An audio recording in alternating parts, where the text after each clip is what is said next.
اس لیے کہ خداوند اپنے جلال اور اپنے فضل کے وسیلہ سے آج بھی کام کو جاری رکھے ہوئے ہیں، اس لیے کہ وہ راست باستہ تنقید ہوتی رہے، اور تنقید آج بھی ہو رہی ہے۔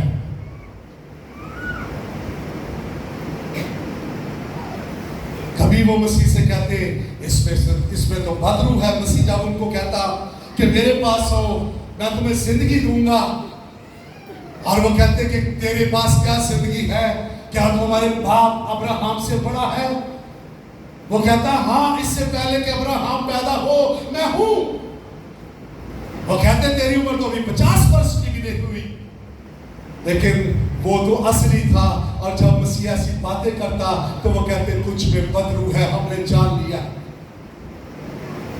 وہ تنقید کرتے، صلیب پر لٹکا دینے کے بعد بھی ان کے رویے نہیں بدلے، یہ تنقید سے بھرے رہے۔ آج بھی دنیا کے اندر تنقید ہوتی ہے، اور آج بھی صلیب کو بیوقوفی سمجھا جاتا ہے، لیکن بائبل کہتی ہے کہ جب انسان نے اپنی حکمت سے اس کو نہ پہچانا تو خدا نے پسند کیا کہ اس بیوقوفی کی منادی کی وجہ سے گنہگاروں کو نجات بخشے، نجات کا راستہ ان کے لیے کھولے۔ اس لیے صلیب کا پیغام ہلاک ہونے والوں کے نزدیک تو بیوقوفی ہو سکتا ہے، لیکن نجات پانے والوں کے لیے صلیب قدرت ہے، یہ زندگی کا میسج ہے، یہ نجات کا راستہ ہے۔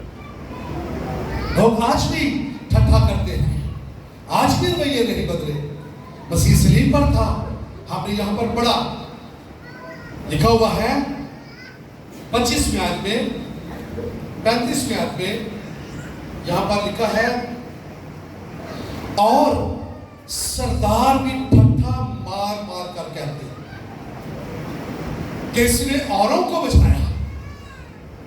غور کیجئے کہ مسیح صلیب پر اب تو یہ ان کو جہاں لینا چاہیے تھا کہ ہم نے تو اپنا کام بھی کر لیا، اب پیچھے رہ کیا گیا،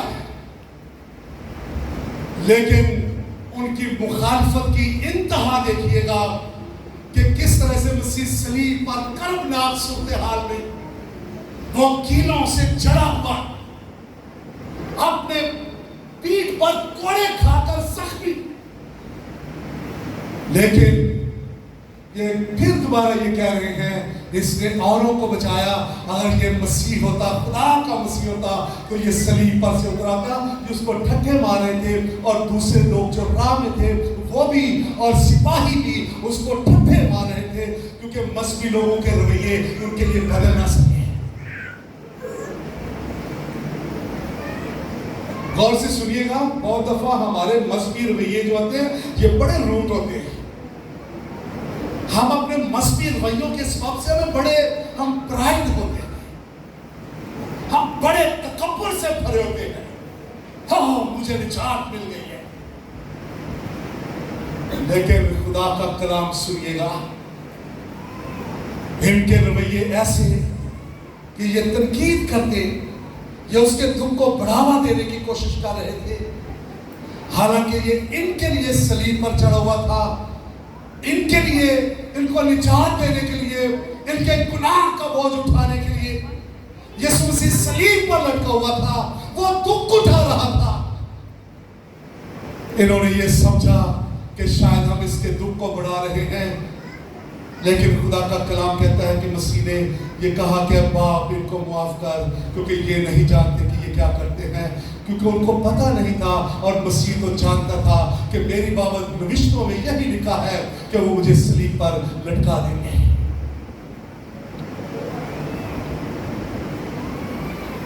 مسیح کے لیے صلیب پر سے اتر آنا کوئی مشکل کام نہیں تھا۔ جب یہ کہہ رہے تھے کہ اگر یہ خدا کا مسیح ہے تو صلیب پر سے اتر آئے، یہ اوروں کو بچاتا رہا ہے، تو کیا اس کے لیے ممکن کوئی ناممکن تھی بات؟ اس کے لیے کچھ بھی ناممکن نہیں تھا، لیکن وہ جانتا تھا کہ مجھے دنیا کی نجات کے لیے قربان ہونا ہے، مجھے مرنا ہی ہے، اور اس نے ساری تنقید کو وہ خاموشی سے وہ برداشت کرتا رہا، اور اس نے کوئی ان کے بارے میں بات نہیں کی، بلکہ ان کے لیے معافی کی درخواست وہ کرتا رہا۔ یسوع مسیح اگرچہ تنقید سہتا رہا لیکن خاموش رہا تاکہ مجھے اور آپ کو زندگی اور نجات مل جائے۔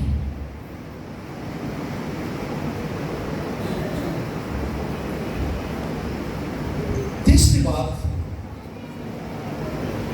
یہاں پر لکھا ہوا ہے کہ جب مسیح کو صلیب پر لٹکا دیا گیا تو ایک کتبہ، ایک نوشتہ انہوں نے لکھ کر اس کی صلیب اس کے سر کے اوپر لگا دیا، اور یہ ارامی میں بھی اور عبرانی میں بھی اور یونانی میں بھی لکھا ہوا تھا، لاطینی میں بھی تھا۔ تو اس پر لکھا تھا کہ یہ یہودیوں کا بادشاہ ہے۔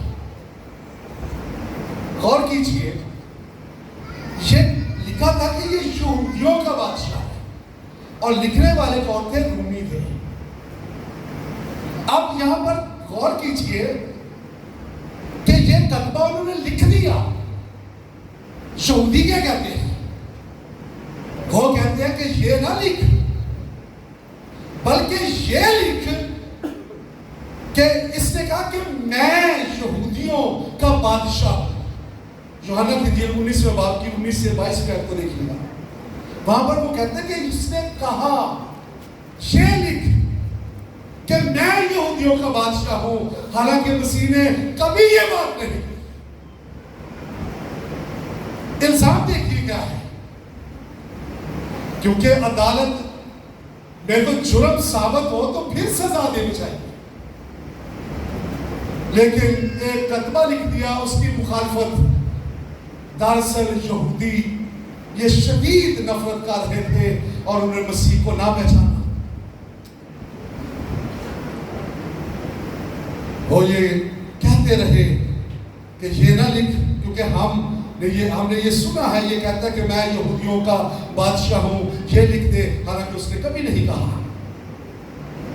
19واں باب اور اس کی 15ویں آیت میں لکھا ہوا ہے، بس وہ چلا کر کہ لے جا اسے صلیب دے۔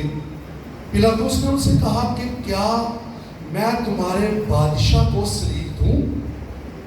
غور کیجیے، یہاں پر اس نے یہ واضح بات کی کہ کیا میں تمہارے بادشاہ کو صلیب دوں، حالانکہ مسیح سے اس نے پوچھا تھا کہ کیا تو بادشاہ؟ اس نے کہا کہ میری بادشاہی زمین کی نہیں ہے، میں زمین کا بادشاہ نہیں ہوں، میں یہودیوں کا بادشاہ نہیں ہوں۔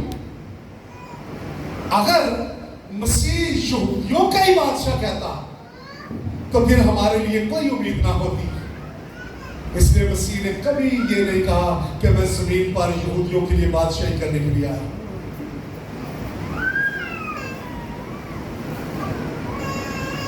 مسیح نے یہ کہا کہ میری بادشاہی دنیا کی نہیں ہے۔ یوحنا کی انجیل 18ویں باب کی 36ویں آیت، مسیح نے یہ کہا کہ میری بادشاہی دنیا کی نہیں ہے، میں دنیا پر بادشاہی کرنے کے لیے نہیں آیا ہوں۔ اور اس نے تو یہ بھی کہا کہ اگر میں بادشاہی کرنے کے لیے تو میرے شاگرد لڑتے، میں ان کو کہتا، میں ان کو تلوار یہ نہ کہتا کہ میان میں کر لو، کہتا میری بادشاہی دنیا کی نہیں ہے۔ اعمال کی کتاب 1 باب اور اس کی 6 اور 7 آیت میں لکھا ہوا ہے، بس انہوں نے جمع ہو کر اس سے یہ پوچھا کہ اے خداوند کیا تو اسی وقت اسرائیل کو بادشاہی پھر عطا کرے گا؟ اس نے ان سے کہا ان وقتوں اور میعادوں کا جاننا جنہیں باپ نے اپنے ہی اختیار میں رکھا ہے تمہارا کام نہیں۔ تو پوچھ رہے تھے، تو اگر یہ ایسی بات ہوتی کہ وہ کہتا کہ میں زمین پر بادشاہی کرنے کے لیے آیا ہوں، تو وہ کہتا ہاں میں بادشاہ ہوں، لیکن مسیح نے کہا یہ وقتوں اور میعادوں کا جاننا باپ نے اپنے اختیار میں رکھا، یہ تمہارا کام نہیں جاننا، اس کو تم اپنا کام کرو۔ یہودی مسیح کے ساتھ کسی طرح کے تعلق کو اچھا نہیں سمجھتے تھے اپنے لیے، انہوں نے ہر جگہ مسیح کی مخالفت کی، لیکن مسیح نے ان کے ساتھ ہمیشہ محبت کی، ان سے پیار بھی کیا، وہ اپنا تعلق مسیح سے رکھنا ہی نہیں چاہتے تھے۔ اور وہ کہتے ہیں کہ اس نے کہا کہ میں یہودیوں کا بادشاہ ہوں، اور جب بات ہو رہی تھی تو یہ کہتے ہیں کہ جب پیلاطس نے پوچھا کہ کیا میں تمہارے بادشاہ کو سلیب دوں، تو وہ کہتے ہیں تنقید یا تعصب پر غور کیجئے، مخالفت پر غور کیجئے، وہ کہتے ہیں کہ کیسر کے سوا ہمارا کوئی بادشاہ نہیں۔ حالانکہ کیسر کی غلامی سے یہ چھوٹنے کے لیے یہ مسیح کو بادشاہ بھی بنانا چاہتے تھے۔ اب یہاں پر مخالفت کی انتہا یہ کہ کتبہ لکھا ہوا ہے اور اس پر یہ تنقید کر کے کہتے ہیں کہ کیسر کے سوا ہمارا کوئی بادشاہ نہیں ہے، حالانکہ اس کی غلامی میں یہ کڑتے تھے، یہ چلاتے تھے، یہ وہاں سے چھوٹنا چاہتے تھے۔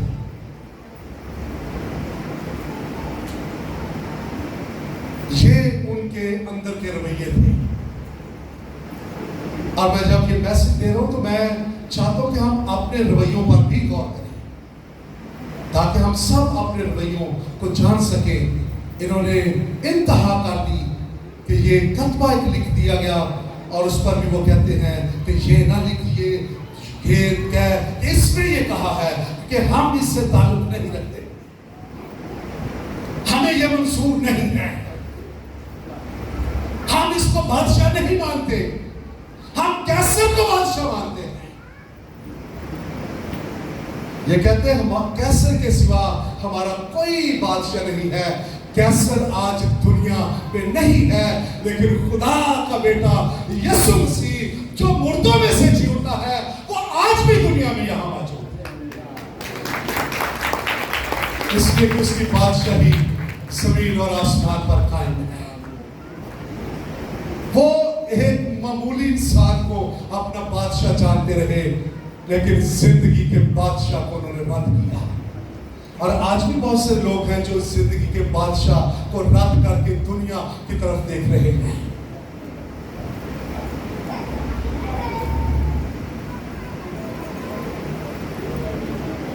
ہمیں خدا کے کلام کی سچائیوں پر غور کرنے کی ضرورت ہے، کیونکہ یسوع مسیح آسمان کی بادشاہی کا اختیار اپنے پاس رکھتا ہے۔ ایک وقت آئے گا کہ وہ یہاں بھی بادشاہی کرے گا۔ اس کا مطلب نہیں ہے کہ یہ یہاں پر اس کو فکر نہیں ہے دنیا کی، یہ بھی نہ سمجھیے گا، کیونکہ یسوع مسیح سارے حالات کو جانتا ہے، لیکن اس نے دنیا کو، انسان کو آزاد مرضی پیدا کیا ہوا ہے، اس لیے اس دنیا کے اندر انسان اپنی مرضی سے اپنے راستے کا چناؤ کر رہا ہے۔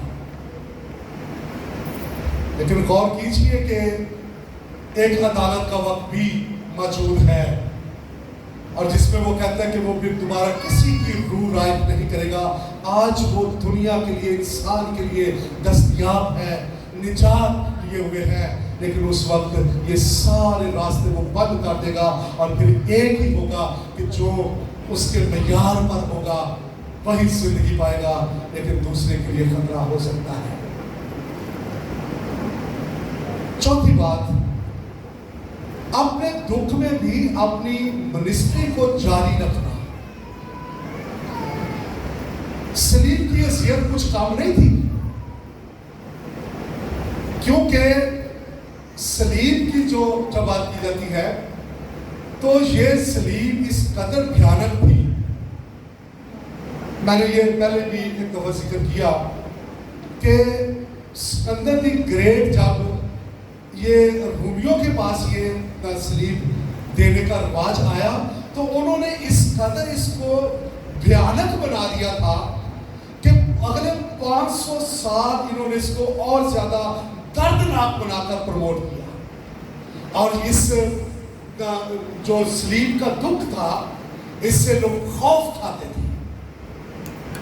لیکن رومیوں کو سلیب دینا یہ جرم تھا، کیونکہ رومی جو بھی شہری تھا اس کو سلیب پر لٹکایا نہیں جا سکتا تھا، اس لیے کہ وہ اپنے لوگوں کو یہ سلیب کی موت نہیں دیتے تھے، دوسروں کو سلیب پر چڑھا دیتے۔ سلیب کی اذیت بڑی دردناک تھی۔ پہلی بات تو یہ ہے کہ یسوع مسیح کو ساری رات عدالتوں کے چکر لگوانے پڑے، ساری رات عدالتوں میں لے جایا گیا۔ کبھی یسوع مسیح عدالت میں آ جاتے، اس کو وہاں لے آتے، کبھی وہ ہیرودیس کے پاس، کبھی پلاطس کے پاس۔ ساری رات انہوں نے مسیح کو اسی طرح سے چکر لگوائے، اور میں آپ کو بتانا چاہتا ہوں کہ سلیب کی اذیت کیا تھی۔ پھر اس کے تماچے بھی مارے، اس کو ٹھٹھے بھی کرتے، اس کے منہ پر تھوکا بھی، اور پھر کانٹوں کا تاج بنا کر اس کے سر پر رکھا۔ اور یہ نہیں ہے کہ وہ معمولی کانٹے تھے، وہ نکیلے کانٹے، بڑے کانٹے، وہ اس کا وہ تاج بنایا کرتے تھے، اور وہ اس پر رکھ کر اس کو زور سے دبا دیا کرتے تھے، اور وہ کانٹے جو تھے وہ نسوں میں، گوشت میں، سکن کے اندر وہ چبھ جایا کرتے تھے، اندر دھس جایا کرتے تھے، اور وہ ایک دردناک صورتحال پیدا ہو جاتی۔ یہ مسیح کو سلیب دینے سے پہلے انہوں نے یہ سب کچھ کیا۔ اب غور کیجئے، رات ساری عدالتوں میں اس کو مارا بھی، تھوکا بھی، اس پر بھی، اس پر کانٹوں کا تاج اس پر رکھا، اور اس مسیح کا سلیب، وہ خون اس کا بہہ رہا۔ اب جب دوبارہ سلیب کی بات کی گئی، جب پلاطس کہتا ہے کہ میں نے اس میں کوئی جرم نہیں دیکھا ہے، تو وہ چلا کر کہتے ہیں کہ اس کو سلیب دی جائے، تو اس کو ایک کم 40 کوڑے لگائے۔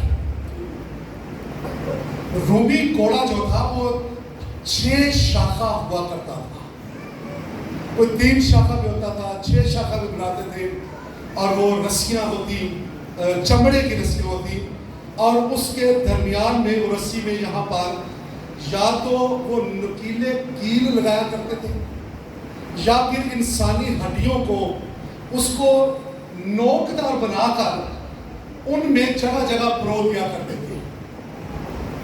آپ غور کیجئے کہ ان جو وہ شاخیں ہوتی تھی، جگہ جگہ وہ انہوں نے کیل یا ہڈیاں رکھی ہوتی تھی، اور جب وہ کوڑا لگتا تھا بدن پر، تو کیل یا وہ ہڈیاں وہ انسان کے ماس کے اندر، گوشت کے اندر دھس جایا کرتی، اور جب اس کو وہ اکھاڑا کرتے تھے تو گوشت بھی باہر آ جایا کرتا تھا، اور وہاں سوراخ ہو جایا کرتے تھے۔ یہ ایک دردناک صورتحال کہ مسیح کا گوشت بھی اڑا ہوا تھا۔ پھر اسی زخمی پیٹھ پر، اور لکھا ہوا ہے کہ انہوں نے وہ میری پیٹھ پر رگاریاں بناتے ہیں۔ یہ رگاریاں جو ذمہ دار لوگ ہیں وہ اس بات کو زیادہ سمجھتے ہیں، جدوں اسی کوئی پیاز یا کھیرے شیرے بلا لاؤندے نا، جو تے پیاڑی دے وچ وہ بٹا بناؤندے نے، تھالیاں بناؤندے نے، وہ کہتا ہے وہ انہوں نے میری پیٹھ پر رگاریاں بنا دی، اس قدر کوڑے اس کو لگے۔ اسی سے سلیب اٹھاتا ہے، اسی سے وہ چلتا جا رہا ہے۔ بعد میں انہوں نے شمعون قریبی کو پکڑا، اور اس کو روپیہ دے کر، پیسے دے کر، بغار میں سپاہیوں نے بغار میں اس کو پکڑ کر اسے سلیب اٹھوایا۔ جب اس سلیب پر اس کو لٹکایا، ہاتھوں کو میں کیل ٹھوک دی، اس کی پسلی میں پھالا مار دیا۔ اب غور کیجئے کہ ایک شخص جو اتنا ظلم برداشت کر کے، سر میں سے بھی خون، اور یہاں پر وہ زخمی ہے، پیٹھ زخمی ہے، ہاتھوں میں کیل لگے ہوئے ہیں، لیکن وہ اپنے اس دکھ میں بھی اپنے منسٹری ورک کو جاری رکھے ہوئے ہیں۔ لوگ بھی تانے دے رہے ہیں، سر ہلا ہلا کر باتیں کر رہے ہیں۔ یہ ڈاکو بھی یہ کہنے لگے کہ کیا تم نے اوروں کو نہیں بچایا، ہمیں بھی بچا۔ اور خود بھی بچ جائے. لیکن ایک نے کہا کہ کیا تو خدا سے بھی نہیں ڈرتا ہے؟ ہم یہ جو سزا پا رہے ہیں وہ کہتے ہیں یہ واجبی ہے، کیونکہ ان کو پتا تھا کہ ہم نے گناہ کیا ہے، گناہ کی وجہ سے صلیب پر ہے. اور وہ کہتے ہیں اس نے کوئی بیجا کام نہیں کیا ہے. اور وہ بڑی محبت سے اس کا مطلب وہ اقرار کرنے لگا اپنی زندگی کے اندر. اور اس نے خداوند کی طرف دیکھ کر کہا، اے خداوند، جب وہ اپنی بادشاہی میں آئے، اس کو نہیں پتا تھا کہ اس کی بادشاہی کب آئے گی. اس کو یہ نہیں پتا تھا کہ یہ کب بادشاہی کرے گا. وہی کہتا ہے خداوند جب تو اپنی بادشاہی میں آئے تو مجھے یاد کرنا. مسیح نے کہا کہ تو کب کی سوچ رہا ہے، تو کہاں کی سوچ رہا ہے؟ آج ہی تو میرے ساتھ فردوس میں ہوگا، اس لیے کہ زندگی کا مالک میں ہوں، اس لیے کہ تو جو کہہ رہا ہے آج ہی تو میرے ساتھ ہوگا. یسوع مسیح اپنے لوگوں کے لیے ایسے جذبات رکھتا ہے. صلیب پر بھی مسیح نے اس ڈاکو کو بچا لیا. میرے عزیز بھائیو بہنوں، بہت دفعہ ہم اس مکاشفہ کو نہیں سمجھتے ہیں. ہم یاد تو یہ کرتے ہیں، ہم کہتے تو یہ ہیں کہ وہ صلیب پر ہمارے لیے مرا ہے، اس نے ہمارے لیے دکھ سہا ہے، لیکن کبھی ہم اس سچائی کو اپنی روح کے اندر نہیں آنے دیتے ہیں. میرے عزیز بھائیو بہنوں، ہماری ضرورت یہ ہے کہ یسوع مسیح جو صلیب پر مر گیا وہ آج بھی میرے اور آپ کے لیے اس جگہ پر موجود ہے. 4 باتوں کا میں نے ذکر کیا ہے آپ کے ساتھ کہ وہ گنہگاروں میں شمار کیا گیا، وہ تنقید کی ذات میں رہا، مذہبی لوگوں نے تنقید کی، خطبے پر بھی مخالفت کرنے لگے، لیکن اس نے اپنے منسٹری ورک کو جاری رکھا. بچانے کے لیے آج بھی وہ تیرے بچانے کے لیے اس جگہ پر موجود ہے. اگر تو گنہگار ہے، اگر تو نے ابھی تک توبہ نہیں کی ہے، ابھی تک تو نے زندگی مسیح کو نہیں دی ہے، تو تو گناہ کی حالت میں اس سے دور ہے، خطرناک صورتحال میں ہے. آئیے چند لمحے کے لیے سب اپنی آنکھوں کو بند کریں، اپنے سروں کو جھکائیں گے. اگر آپ گنہگار ہیں، اپنی زندگی میں محسوس کرتے ہیں، تو خداوند کے سامنے اقرار کیجئے، توبہ کیجئے.